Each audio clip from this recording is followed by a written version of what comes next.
Take a picture. I'll just give you control of the steering there with your feet. And what we're after really is just following this yellow line in front of us. Doing something nicely in the green. Rev counter there, about 1200 RPM on the minute. Just make sure there's no one else about behind us to blow away. And we're just going to increase power to about 1900 RPM.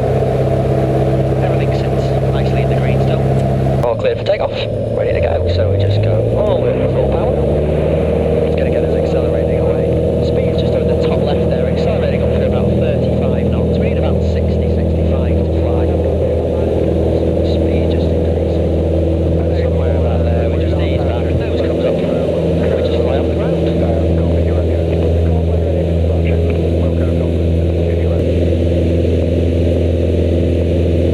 There's a nice patch of cloud out there, which when we go under the sun will be out of our eyes. It will get better. So from here, if I just ease back on the controls, the nose goes up. And it just keeps on going up. So I just relax a bit of that back pressure. Same thing the other way, if I just ease gently forwards, nose goes down. And again, just keeps on going down.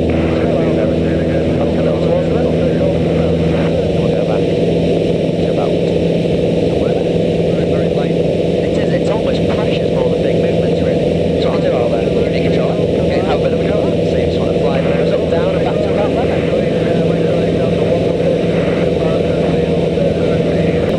Visibility there is dead ahead's probably, well, the river there, the bend on the far side of the airfield is probably about 5 or 6 kilometres. The biggish bends out there with catching the sun out towards the city, maybe 8 or 9. But really you can't pick a lot of detail out. Once we're up to that layer of cloud, it'll pick up a lot. So we're thinking.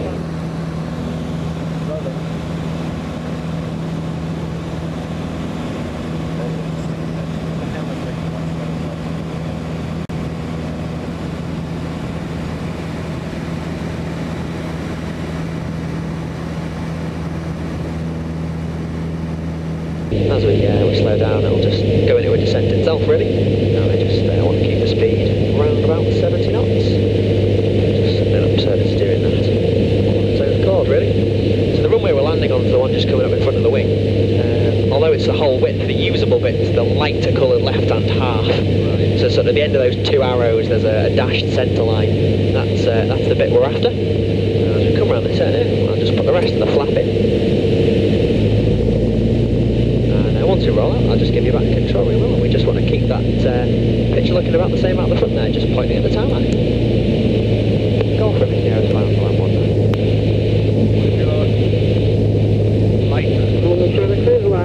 It'll feel, the controls will feel a little bit, yeah, they're a bit lighter, they're a bit sloppier. You've got less airflow over them, so it's like you stick your hand out the car window at 30 and 70 on the motorway. It's easier to move, but it doesn't have such a good effect.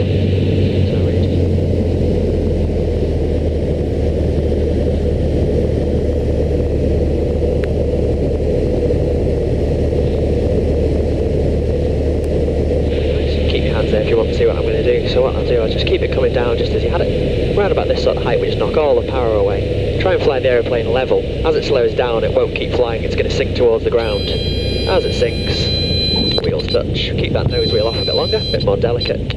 Gently onto the brakes, and we'll just come to a stop before we get onto the really rough stuff down the end. Get rid of some of the stuff we don't need. And we'll just turn ourselves around and head back the other way. Remember Sierra request 180 backtrack to the apron. Do a backtrack to the apron. To the apron, go for it, Sierra. We'll just spin ourselves back round. Back up this way. Nicely flat. Shoot on route 56. Try to continue on route. So we'll just go straight up to the hangar. So what we'll do before we shut it all down is we just have a quick check.